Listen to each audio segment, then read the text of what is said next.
Bonjour, continuons pour le premier chapitre qui porte sur la thermodynamique électrochimique. Aujourd'hui, on va s'intéresser à établir quelques diagrammes tension pH. Donc, par exemple, dans le cas, vous savez, une espèce qui se trouve dans l'eau, il peut se présenter sous plusieurs formes. Une forme simple, comme une forme ionique, ou bien des oxydes, etc. Donc, comme exemple, pour le fer, l'espèce de fer dans l'eau, il peut donner plusieurs espèces telles que le fer de plus, Fe3+, ainsi que les différents oxydes. Vous savez que les espèces des éléments dans l'eau, ils peuvent ils peuvent donner des réactions d'hydrolyse d'acido-basique ou bien ils participent à des réactions d'échange électronique en faisant intervenir des, des protons ou bien sans protons. Voyons maintenant dans le cas où on a présence des, des réactions acido-basiques. C'est basique. Donc, comme exemple, donc on a l'acide dans l'eau, ça donne la base H+. Également, vous savez que les concentrations sont reliées par la constante K. K, la constante, comme on a vu dans la partie précédente, elle est donnée par, elle est reliée à delta G est égal à moins delta G0 sur 2,3 RT. Et puisque delta G0 est égal mu I gamma I, d'accord, sur 2,3 RT. Donc, vous savez que la constante K, elle est reliée au potentiel chimique. Connaissant les potentiels chimiques standards, on peut déterminer. Maintenant, il reste à établir à partir maintenant de cette constante, on peut déterminer la concentration de H+, et à la concentration, à partir de la concentration de H+, on peut déterminer le pH.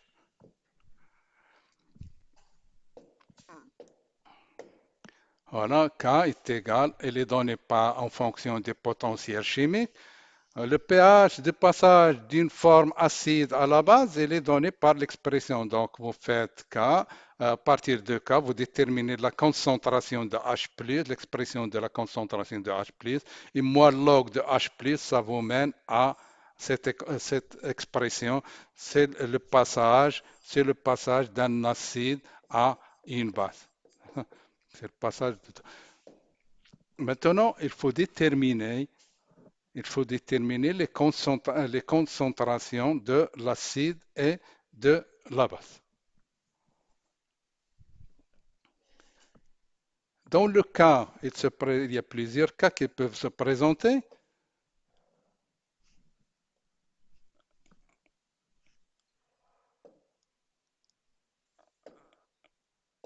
Il y a plusieurs cas qui peuvent se présenter.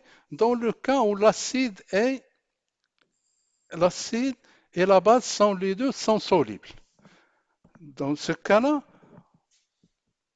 les concentrations ou bien les activités sont reliées par C sur 2, puisque les deux sont solubles. Et on détermine la concentration, l'activité de la base et l'activité de l'acide, et on l'injecte dans l'expression de pH établie précédemment. Et vous trouvez que le pH est les fonctions de la constante K, qui peuvent être établies en fonction des potentiels chimiques, également en fonction de la concentration. Voyons maintenant d'autres cas qui peuvent se présenter dans le cas,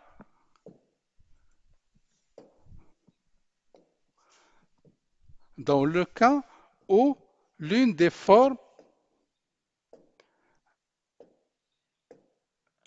l'une des formes est l'une des formes est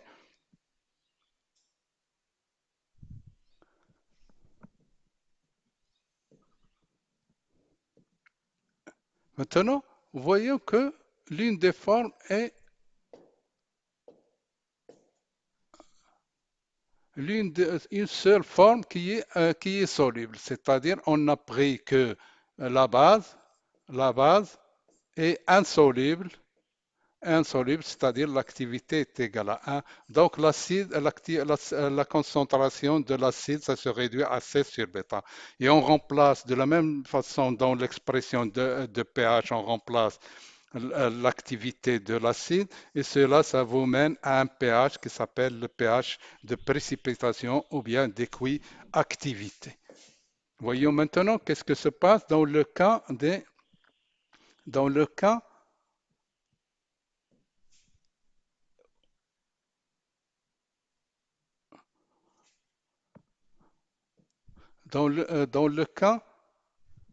dans le cas des équilibres redox.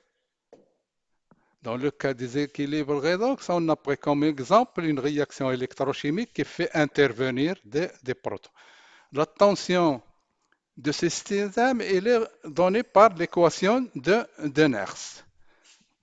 Donc, vous développez le rapport à l'intérieur de logarithme et là, vous aurez la tension et les fonctions. Donc, E est égal à R de pH. Vous voyez là? Maintenant, il reste à déterminer les concentrations. De la même façon qu'établi précédemment, on s'intéresserait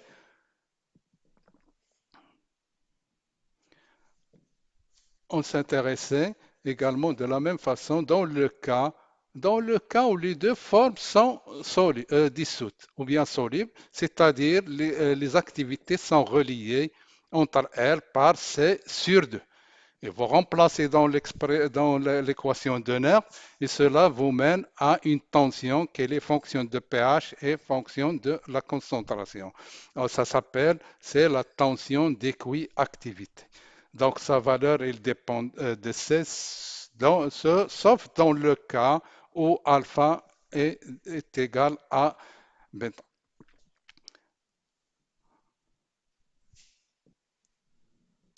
Voyons maintenant, si l'une des formes, si l'une des formes n'est pas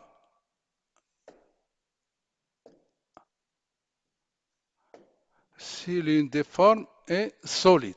Dans ce cas-là, comme exemple, le RED a une concentration de l'activité égale à 1.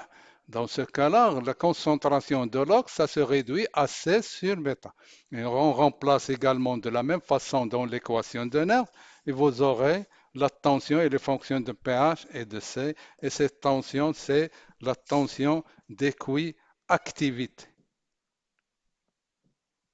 Maintenant, voyons le cas où les deux espèces sont sous forme de solide, c'est-à-dire que l'activité de Hawks est égale à l'activité dans notre cas RED est égale à 1, c'est-à-dire et la tension, ça se réduit à E est égal à E0 à pH.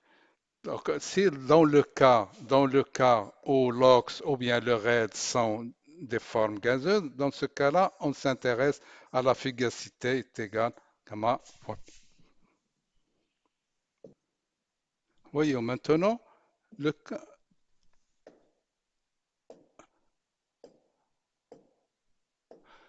diagramme tension pH. Maintenant, c'est l'espèce X, il peut rentrer, donner des réactions d'oxydoréduction ou bien d'hydrolyse. Et les droites issues des équations peuvent nous donner, par leur présentation, donner un diagramme. On obtient un diagramme tension pH. Ces droites, ils délimitent des zones de prédominance de chacune des espèces. Par exemple, dans le cas d'acide, c'est-à-dire dans le diagramme, les équations acido-basiques sont représentées un, par une droite verticale par rapport à la tension. Dans le cas, par exemple, des espèces ox red, par exemple, E. Donc, j'ai choisi cette droite de pente négative. Donc là, vous aurez l'ox et les raids. Vous voyez que cette droite d'équiactivité, il sépare les deux espèces dans un domaine de prédominance de l'ox. Et là, c'est le domaine de prédominance de red. Dans le cas,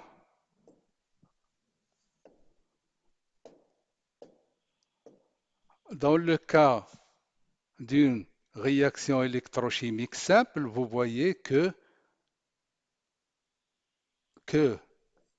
ces espèces sont reliées par l'expression de Nernst. Vous voyez que si on varie l'une des concentrations, on aura une variation de la tension, c'est-à-dire c'est une équation qui varie en fonction de logarithme des activités. Choisissons par exemple de varier la concentration de l'ox, on aura une droite est égale à plus ou moins, par exemple, Px. Donc, c'est une droite linéaire. Il est indépendant c'est-à-dire c'est une droite linéaire. Donc, E est égal à PH.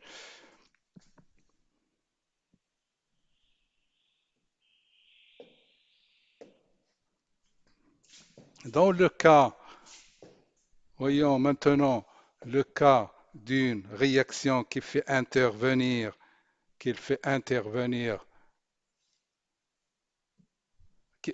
qui fait intervenir des protons.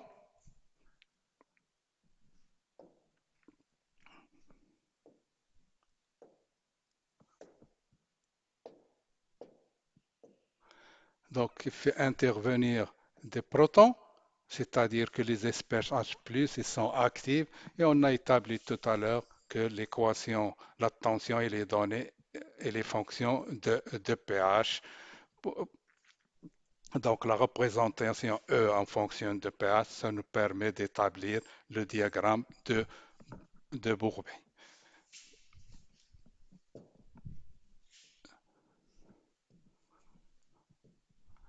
Pour finir, il faut noter quelques remarques. C'est que ces diagrammes sont établis dans, dans le cas des équilibres où delta G est égal à 0, également sont établis dans le cas, sont tracés dans le cas des solutions diluées. Par exemple, là, j'ai donné un diagramme E en fonction de pH. Si je me place là à ce potentiel E A, c'est dans ce cas-là, c'est A qui domine.